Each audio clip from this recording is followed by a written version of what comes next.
Hi, and welcome to Screens in Focus podcast, where we share and connect as we spotlight our favorite shows and movies. I'm Diana, and today we're talking about Fear the Walking Dead Season 7, Episode 12, and our recommendations on Metal Lords, Star Trek, Strange New Worlds, Hunter x Hunter, and more. Hi, Margaret. How are you today? Oh, Diana, it's Tuesday. Feels like Monday, man. I'm wiped. How are you? Wiped? You shouldn't be wiped by Monday or Tuesday. You still have to get the whole week. The rest of the week, Yeah, I know. the rest of the week, exactly. Let's just say I worked all weekend long, so now I'm on day 10. So, yeah, of my work week. Well, it's been a full day for you, especially after a 3-hour mowing your lawn. I didn't do I only did a third of it, so it's only an hour of it. Still. Okay, so let's get to our question of the day. In Fear the Walking Dead, we see John Dorie Sr. fall off the wagon by taking a drink again because he gets promoted. And so he gets Howard's things, and part of that is the booze that's there. So John Dorie begins to drink. And I was trying to figure out what he was drinking. I saw that it said Thurston's on there. So I don't know. He was really enjoying it. I can say that. So I would like to know. And the question of the day is, what is your favorite alcoholic or non-alcoholic drink? Oh, my legacy? Well, you can tell me your legacy too. No, I just wanted to say maybe it's to drink. To perfect the margarita. Yes. That's actually my favorite drink. And we just had Cinco de Mayo. So I'm right in sync with, culturally, festivities, all that stuff. Although I did not have a margarita. Alas, I did not get to have one. But I really like them. I think they're just so good. But it's got to be good tequila, not the crap tequila, because I have a headache. The colored stuff, I think, gives me a headache. The clear stuff does not. So yeah. How that translates to price tag, I don't know, because I usually just go to the bar. I'm a barfly. And I'm not. But I wish we weren't so far away from each other, because I would love to go have a margarita with you. That would be so much fun. Me too. That would be so much fun. You're right. It would be. Yeah. A pitcher. We get a pitcher. We will. Okay, that's our new mission. Our goal. Yeah, exactly. Yeah. I do have another drink I'm going to bring up and tell you in just a second, but I will say the household favorite drink is margarita. It's something that we all agree on. And yes, of course, when we go out to eat and we're all having Mexican food or whatever it may be, we all enjoy in our margaritas. But for special occasions, for me, I really love lemon drops. Oh, I've never had that. Oh, they're so good. I just love them. I love them. They're in the martini glass, and they're just super yummy. There's not a lot of it, right? So I can only take my little sips because it'll go fast. But I enjoy it, and it's like my top drink. So wow, I'll have to try that lemon drop thing. I'm not. Oh yeah, you should try it. I think you'd probably like it. I probably would. Yeah, it's definitely very, very yummy. It's very sweet and tart. Oh, so, but it's good. It's good. People try it. And tell us, we would love to know, what is your favorite alcoholic or non-alcoholic drink? By the way, my best non-alcoholic drink is coffee. I love coffee. Oh, I love coffee too. Yeah. Anyways, you can leave us a comment on social media, our website, or email at screensinfocus@gmail.com. Would love to hear from you. The links are in the show notes. All right. So Fear the Walking Dead Season 7, Episode 12, Sonny Boy. Damn, another great character bites the dust. Killing me. No, but he's going to be a Walking Dead guy, so we'll see him. He just won't be talking. No. He'll be moaning and groaning. And Charlie looks like she's not that far behind. Really, she doesn't. I didn't see that at all. Yeah. They didn't. Well, Yeah, they showed her in the bed and I didn't even recognize her. She was like calling out for June and she's all, June. And then anyway, she's on her deathbed. She is. Strand continues to spiral with paranoia and seeking his legacy, and people keep getting tossed off the top of the tower. yeah, It that's is like pretty gross. crazy. Yes. Yeah. So what did you think of this episode? Well, after the last episode, I really thought we were on a roll here. And I was fairly disappointed because I thought that some of the scenes were not as tight as they could have been. The action was not as intense. And I don't know. Because I like both the characters, John and June, separately, but together in the basement with the water and then the baby in the box. I mean, and then this fence that they're using to guard themselves. Yeah. It just was a little slow, not intense, and just a little, just not like it normal. It's like, what's wrong with everybody? Did you take a sleeping pill? I mean, it just was not, it could have been so much better. Maybe it's the way it was shot. I'm not sure. Other than that, I thought it was kind of interesting with the whole Strand working John and then Howard just being Howard. And his whole person was revealed after he had said that he falsified all that information about the Alamo, the paperwork, the historian that he supposedly is, and the wife left him. So with the kid, and it just kind of it was just so sad. I mean, so pathetically sad that somebody would go through all that just for attention, for notoriety. Once again, probably Mr. Narcissist. And then he was found out and everything was, yanked from him. So he's on his own little path down the dreary. And so it doesn't surprise me that he'd be throwing people off the roof, even if, he's being instructed to do so. 'Cause he's just out to prove something, for what? His own edification, I guess. I don't know. Yeah. I didn't enjoy it as much as I did the last episode. But what did you think? I mean, really? I totally get what you're saying. And when I first watched it, I was confused about a lot of the scenes. And you're right about that scene with them down with baby Mo in that area. I'm like, what's happening? I had all these questions. I kept saying, what's happening? What are they saying? What are they doing? I don't understand. Why is June saying this? Why is John Dorie saying that? It was weird. I don't know if it was the writing, the directing, what it was exactly, but something was off also. But I went back and watched it, of course, a second time. And the second time, and you shouldn't have to watch something a second time, but for me, I did gain clarity in watching it the second time. I understood where they were coming from, what they were saying, what their intentions were. So yeah, my second time around was so much better. It really was. And I think what stuck out to me, of course, was John Dorie, how that theme of legacy that we talked about earlier played a part in both Howard and Strand and John Dorie Sr. But for John, at this point, it was trying to give Mo the best life that he could. And we see that it shifts what he thinks that is, because originally he wants to keep her in the tower. And we don't realize why that is. And June doesn't realize why that is. But it's not until we realize that he, had radiation exposure and was getting that same skin condition that Charlie was getting. And so he thought, well, the only way, Mo can be protected and this doesn't happen to her is for her to stay here and not to leave.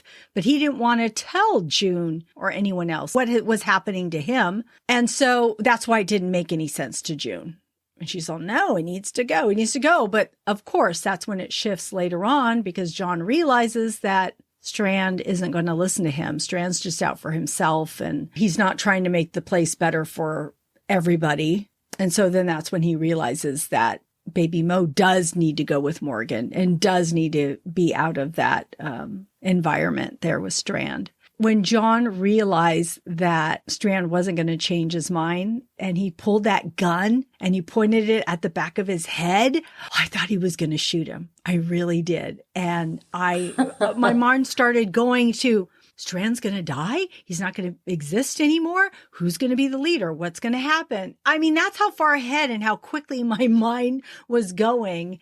And then he just knocked him out. And I thought, wow, you really had the opportunity to kill him and you didn't. Oh my goodness. I know. What would we do without Strand? I mean, you even mentioned it last week about how crazy he is and how that is actually exciting for us to see because, you know, it just brings so much to what we're watching. But I thought it would have been so easy if you had just shot him in the back of the head and got rid of him. But I don't know.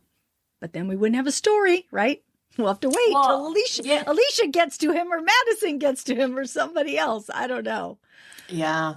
I don't know. I think it's kind of interesting that he didn't shoot him because he obviously wasn't thinking about the repercussions of his actions for everybody else. Because if his mission is to get that kid out of there, what about the two women and anybody else who's loosely associated with those guys on the outside who are now living in the tower? So it surprised me. I mean, that's a big gap in just I think the writing is really where it kind of felt. I don't know if the same writer or if they get a different writer for every episode or they have a team of writers that come up with the stuff. I'm not really sure how they work, but it just seemed like it was he wasn't really thinking beyond getting the baby out because now all those other guys are at risk, right? Yeah. I mean, so what if June is a nurse, but everybody else is expendable? So I just don't understand.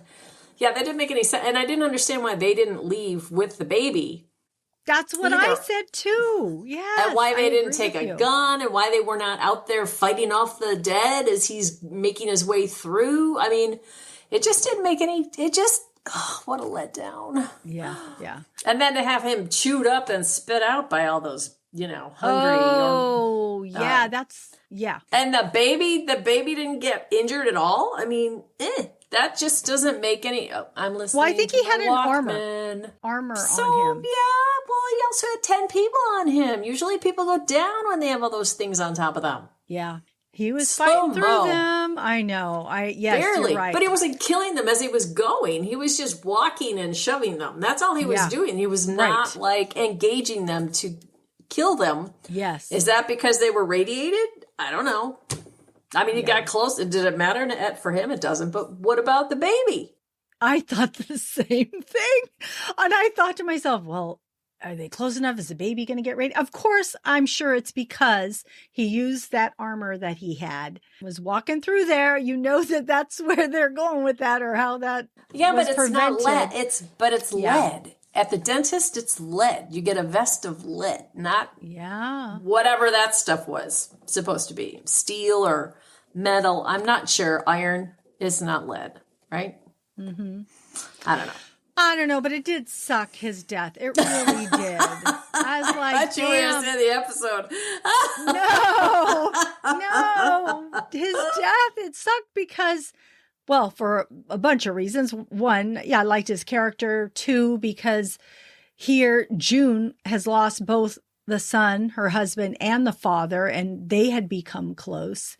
And I'm like, oh man, she lost both Dories. But I mean, at least for him, he was going out how he wanted. He knew he was saving, or he felt he was saving Mo or protecting her, saving her. And so that meant a lot to him. But I didn't like that he turns around and says, oh, Morgan, I'm going to give you a head start. I'm just going to go deep dive into these walkers and let them eat me. I'm like, no, come on. Yes, I realized he was going to die anyways, but he could have made noise, ran somewhere and said, hey, follow me, and then had them all follow him and then run off. I mean, I don't know. I mean, he was bit already. You don't let them chomp on you. That's a horrible death. So I felt sorry for him in that regard. So I'm glad we didn't hear him yelling or screaming or anything, because that would have been heartbreaking. Well, there's always next episode. Always the next episode. Hold on. That took a little bit, didn't it? It did. I'm like, what? They're going to open with that, probably. No. Oh, sure they will. They'll show him like they do. They show everybody once they've been bitten and then they turn. Not the good night. That would be, no, if they do that, that's bad. That's bad. Well, I don't know. They do that with people that are, like Howard and people like that. But, I don't know. What about, remember when, maybe this was not fear, this is walking. The woman who had the son, and it was in Rick's time frame, and she went off and she got eaten, and then she came back and she was wandering around, and she was one of the leaders. I forget her name. She was one of the leaders? Of the town or the city or the whatever, the group, the encampment that those guys had gone to. Deanna? I think so. Yeah. She's an old actress. Yes. I mean, been around the block. Deanna, yeah. yes. Yeah. Remember, now we're off on the other show. I know, off topic. Hey, but they showed her and she was a good character. Yeah, but I wasn't heartbroken. But you're right. They did do it with her. They've done it with a few people though. Some of the people you're like, oh, that's so and so. Yeah, that's true. Yeah. Not on this show maybe, but the other show. Oh man. All right. I know. What about Strand? Oh, what about Strand? I thought he really wasn't in the show a lot. So he didn't have a whole lot to say, but his presence was felt. When he was in the scene, he commanded the whole scene. And I thought it was kind of interesting. I don't know if I'm getting ahead from where I wanted to go with this, but when he turned up the radio to say, I don't want them to hear me. And I was just like, oh, so he's actually going to flip and say something good, not who cares that he's going to keep the kid up in his little apartment or the townhouse or the penthouse. Who cares? Right. Who cares that nobody can go see the baby?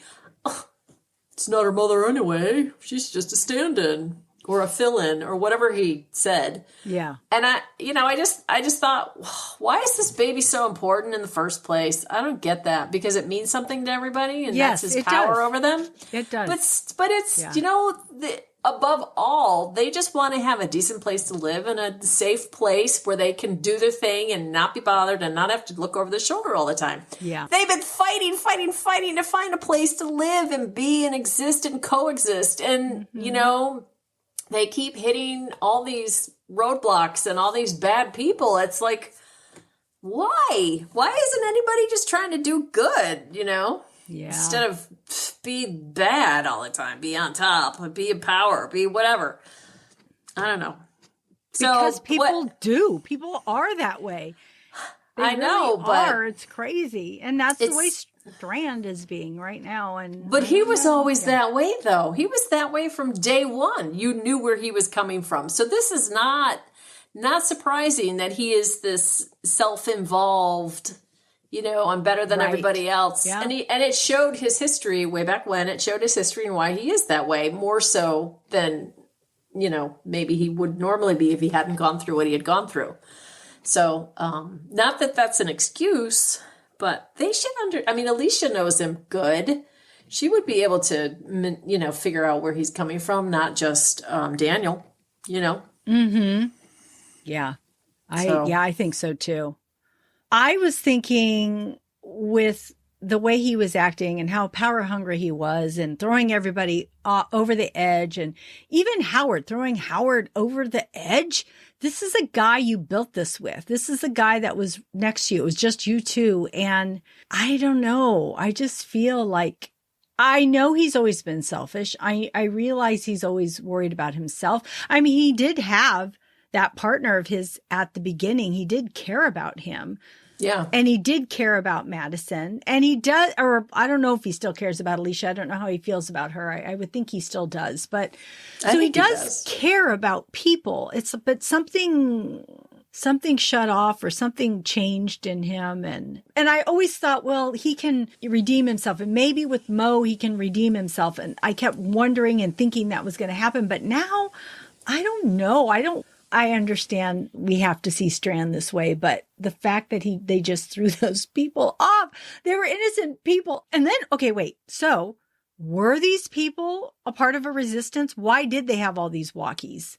Because that was quite a few people having these walkies. But the resistance. So what have they done up to this point? Nothing.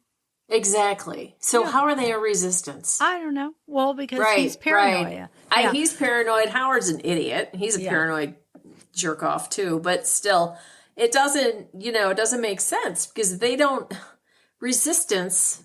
But nothing's been done. Yeah. They Well- don't have we don't even know the people who live there. We don't even see how they interact or any of the rules or any of this others. It's very, very ambiguous and very, very guarded and cloaked and everything else. So we don't even know.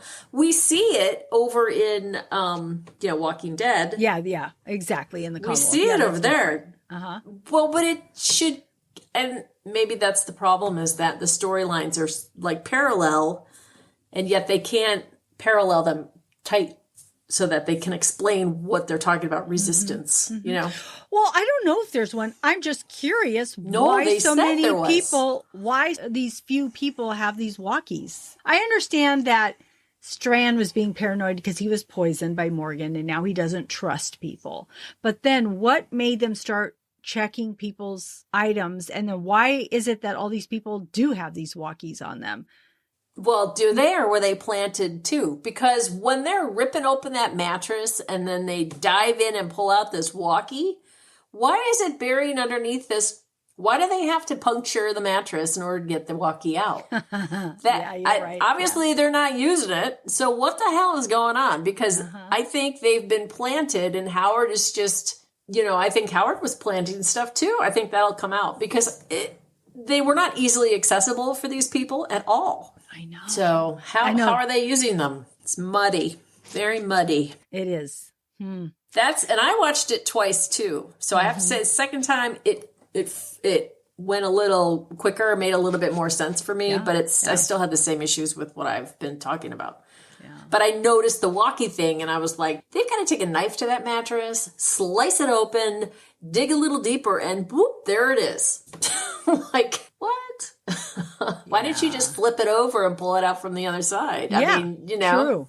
Is that where it was, or was it buried deep in the mattress? So I don't know. Another bad, whoever the writer is, another bad thing. You guys are not thinking. They just wanted to throw those people over that edge. And so they just kept doing that. And then, they've been doing that this whole season.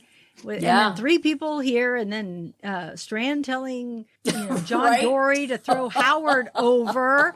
He says, or else I'm going to bring June and Grace up here. And it's like, shoot. And what about Mo in the wheelchair, Mo, right? Oh, Wendell. Momo, right? But doesn't Momo. He's called Momo by what's-her-face? Yes, that's right. The trucker chick. Yeah. Yeah, so that's why I was kind of confused. The baby's name is Mo too, and this guy is Mo? She calls him Momo, but his name is Wendell. So, yeah. Well, why don't they? I don't understand why they just don't make this more of a medieval torture, they're in the castle thing, and if you steal food or you steal something, you get tossed over the edge. Instead of this whole conspiracy, they could play this so much better. Then, the resistance. Really? Where's that? I don't know. Exactly. Where is it? Yeah. I mean, come on. I don't know. Are they just trying to show us Strand's mindset of where he's at? Well, yeah, but he's not doing any of that. Okay, but why would he get rid of Howard? I don't understand that part. Did he really not trust him? And what did Howard do to make him not trust him? Because I'm thinking, this is the guy that will do anything for you and that is doing anything for you. Why would you jeopardize that relationship and have to start all over again? Well, because he wasn't a challenge.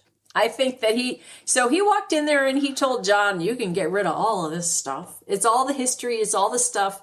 When they first showed Strand in that place, he was talking about all the art and all that. We got this and this and this. And then here's this room, this historically significant items in the room of Howard, his apartment. And Strand's like, you could just get rid of all this stuff. So there's something, they're not following what they set it all up to be because he wanted. True. So that doesn't make any sense. No, but I think that Howard really didn't mean anything to Strand, maybe initially because he got him to a certain place, but now he doesn't need him. Yeah. He wants somebody who's got balls and who can, manipulate the situation, which, what's his face? John Can do. Now he lost him. So then the other thing is, why the hell would he get on the get the antenna for me, Wes? Yes. So we need good people. So why does he need good people? He wouldn't need good people if he wasn't throwing them all over the freaking wall. So it's like, is this just fodder? I mean, what is he trying to do? I am right there with you, Margaret. I was thinking the same thing. Like, why is he trying to get good people when he already had good people? Exactly. And then Wes was making me mad. I'm like, what the hell, Wes? Ugh, you're bugging me. And then he says, was it Strand that said this is disappointing? And Wes is, oh yeah, that's what people do, which is what they had talked about in the previous episode about people being disappointing. Yeah. And I'm like, well, you're disappointing me, Wes. So we'll see where this all goes and who joins and who doesn't join and what ends up happening. But was he attached to Charlie at all, Wes? I don't recall that. That's the thing too. It's like, June, Grace, Wendell. I don't know. Yeah. And those Rangers, when they went down where they were all at after they packed up John Dorie and sent him on his way and they're all standing there, none of them are armed. They're not trying to break out. And then the Rangers come at gunpoint. Like that's supposed to be something. I don't know. When they run out and they're all like, we got you. And I'm like, they weren't going anywhere. They're just standing there. I know. That was pretty lame. Standing there. Yeah. What is that trying to show? Yeah. I don't know. I don't know. It was disappointing for me. Well, it didn't really set anything up other than the baby got out of the tower. The baby did get out. And John had a whopping two episodes this season, or this part of the whatever. I guess the last thing I want to say about that episode before we get to who our award goes to was that when June and John Dorie were fighting those walkers, it was pretty intense. I thought June was going to get bit. I thought that's what they were leading up to.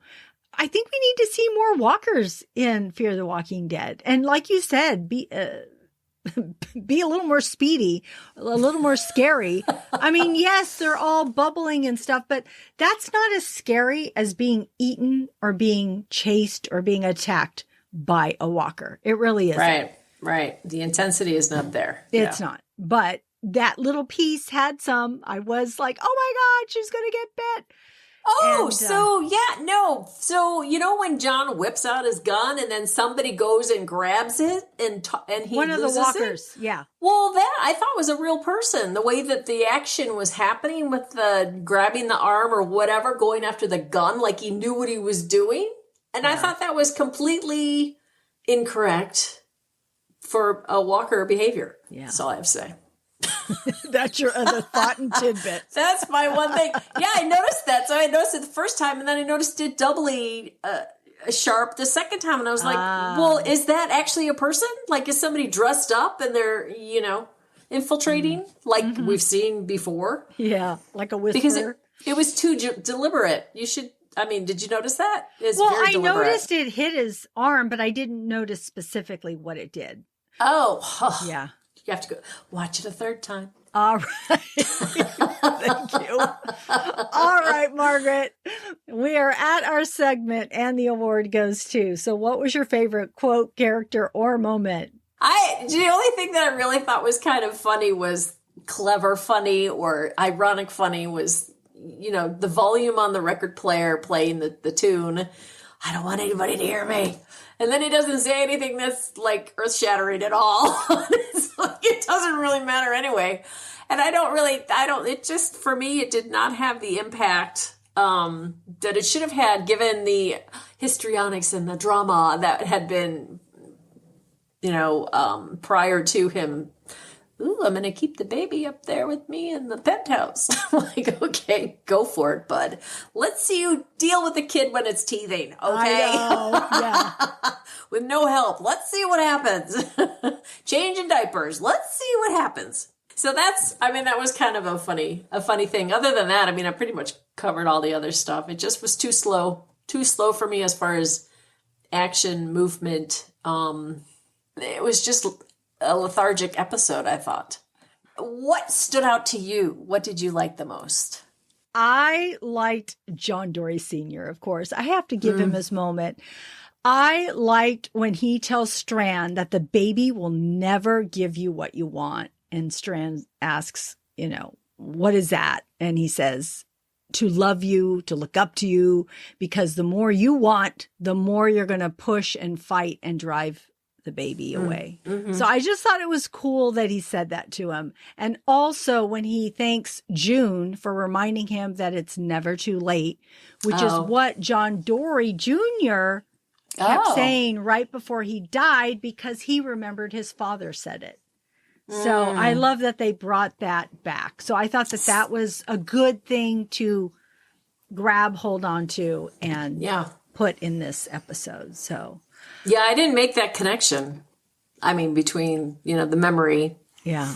Well, because I really miss John Dorie Jr. I know, he was a good character. Yeah, he was my favorite Fear the Walking Dead character. So I was heartbroken when he died. I was heartbroken when he died. So I remember the moment what he said about his father. And just too bad that they didn't reunite prior to death. But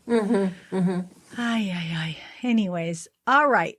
So the next episode of Fear the Walking Dead, episode 13, is entitled The Raft. And we're going to see Morgan and Alicia plan their next steps. And Dwight and Sherry face the prospect of having to choose between their code and their safety. And Margaret, you'll be happy to know there's 2 storylines. So yay. Oh, good. Thank God. You didn't keep me guessing. Yeah. All right. That wraps up our conversation on Fear the Walking Dead. Tell me, what else, Margaret, are you currently watching? Well, I was pleasantly surprised because I grew up with Star Trek. And they've had so many spinoffs and so many movies and so many this and so many that. And I feel like it's really gotten away from the core of the purpose of the show, which was to seek out new worlds and civilizations, to boldly go where no man has gone before. So I was pleasantly surprised when I saw the ad for this on Paramount Plus for the Star Trek Strange New Worlds. And it's set, and I had to read the description because when it opened, it showed the captain, grizzly looking old guy, and he looked so close to the guy, the Pike, Captain Pike, who was made a cameo, I guess, in the original series, and he looked so similar, and I thought, oh, so it was kind of cool to have that recognition, even though this is a completely different actor.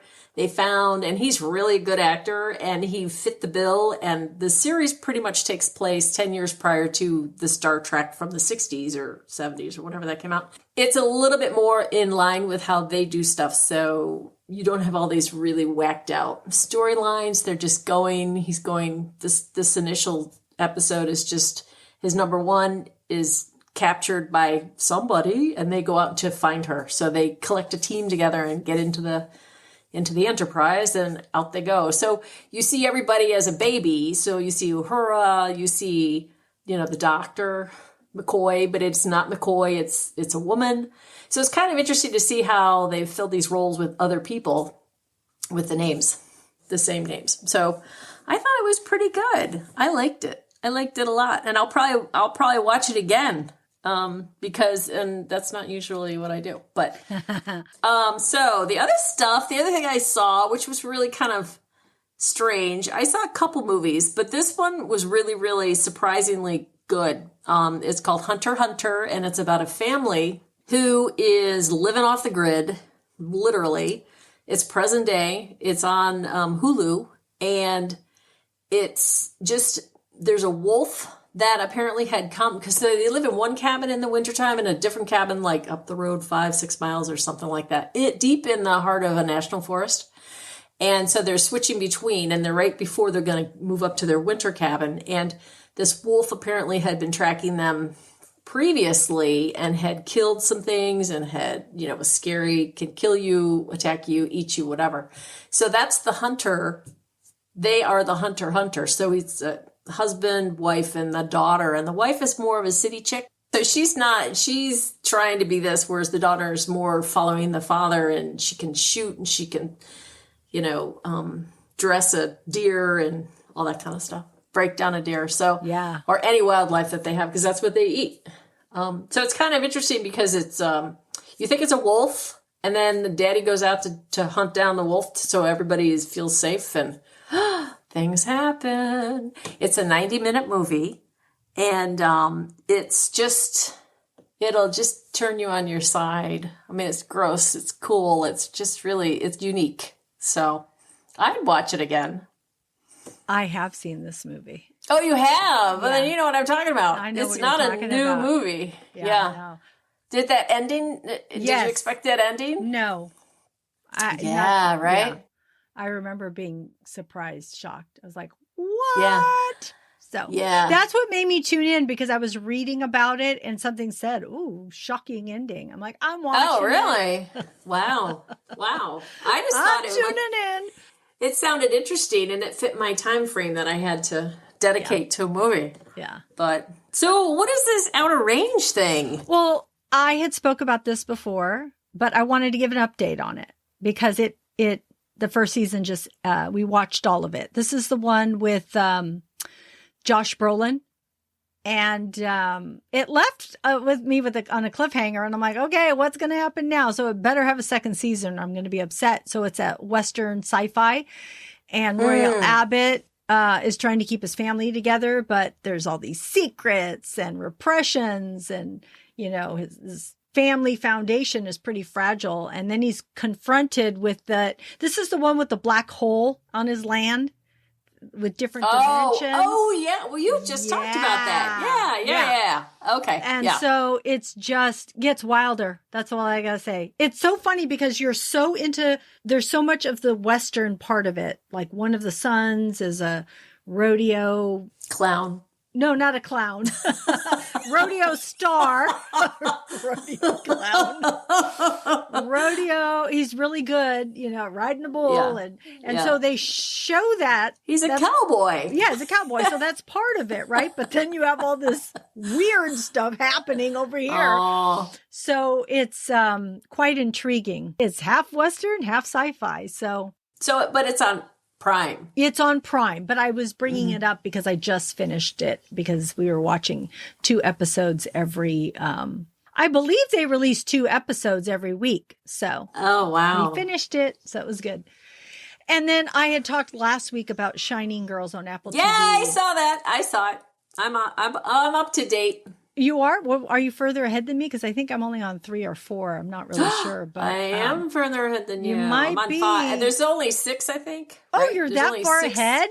No. There's only 6 episodes total, or 7 or something like that. And I'm 1 short. So. Oh, man. Well, you're ahead of me. But it was weird. Yeah, but I felt like each episode got better and better. And you're like, what is happening? And I think Jamie Bell plays the creepiest guy. Yeah. I'm like, oh my God. He's just got this confidence of not being afraid of whatever he's doing. And that's just scary in itself. Like when he was in the house, I don't want to give too much away for people that are going to watch it, but when he was in the house, the journalist's house and he hears the sun come down, and instead of like running out because you think you're going to get caught, he stands there like, I'm going to confront him. And I'm like, oh my gosh. Yeah. So it's things like that. He's just, I don't know. He's pretty creepy. He's pretty good at it. But do you understand? So I don't understand how it's almost like he's psychic and he knows and they haven't really touched that at all. And so it's really kind of a weird thing. Yes, I agree. I kept wondering this. Or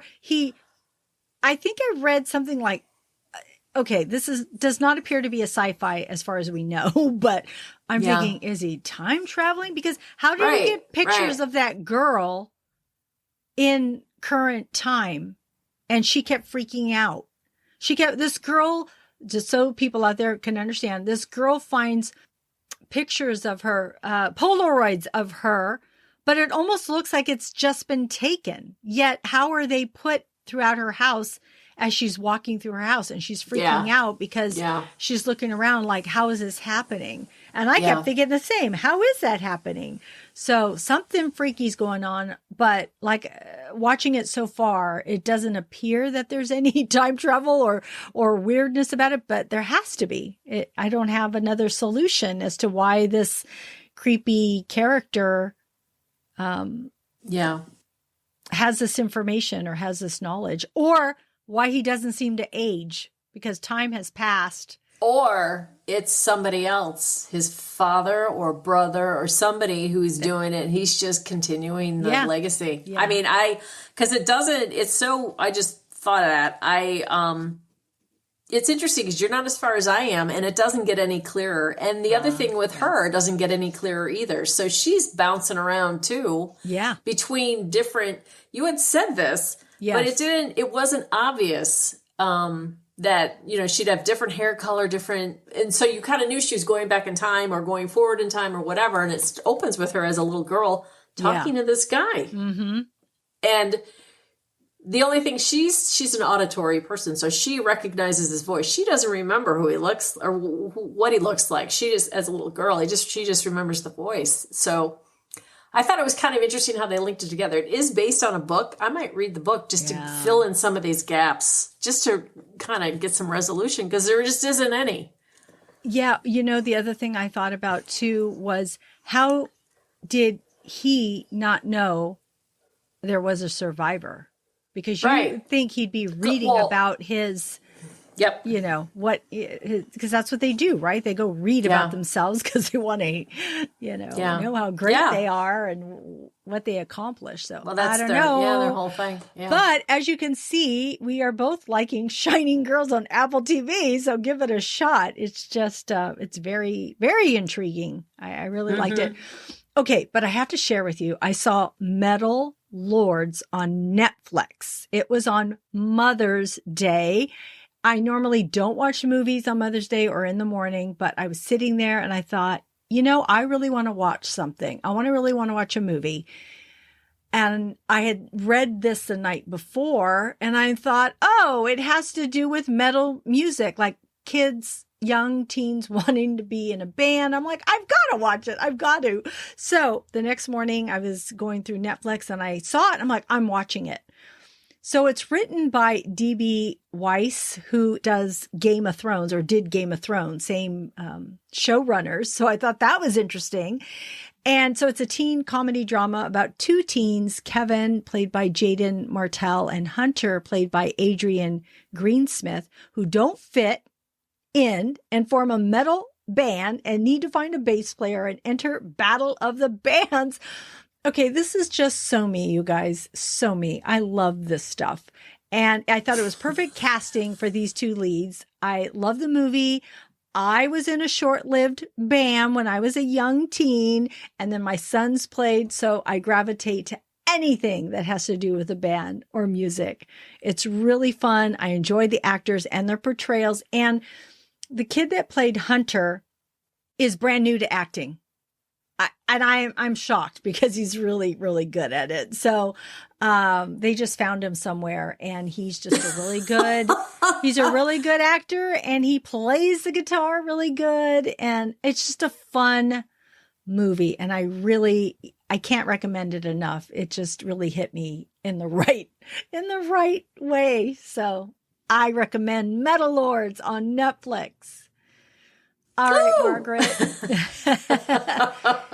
Thank you, Margaret, for joining me and hanging out with me and for your recommendations.